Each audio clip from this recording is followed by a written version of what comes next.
ஒரு வழியாக நாங்கள் எங்களோட வளகாப்பு ப்ரிப்ரேஷன் ஆரம்பிச்சிட்டோம்.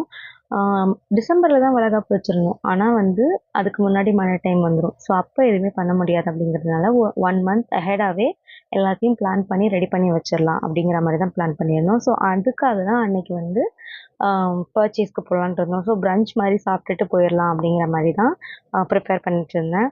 பூரியும் சன்னா மசாலாவும் ப்ரிப்பேர் பண்ணிட்டு இருந்தேன்.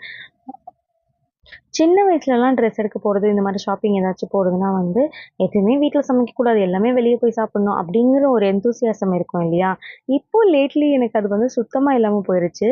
ஈவன் ஒரு கல்யாணம் ஆகி ஒரு 2 மாசம் கழிச்சு என் ஹஸ்பண்ட் வந்து ஒரு ஹோட்டல் போயிருந்தப்போ, "நீ மெயின் டிஷ் ஆர்டர் பண்ணு. நான் சைட் டிஷ் ஆர்டர் பண்ணிக்கிறேன்" அப்படின்னு சொல்லிட்டு சொன்னாங்க. "ஏன் உங்களுக்கு மெயின் டிஷ் வேணாமா?" அப்படின்னு கேட்கும்போது, "எப்படியும் நீ முழுசா சாப்பிட போறது கிடையாது.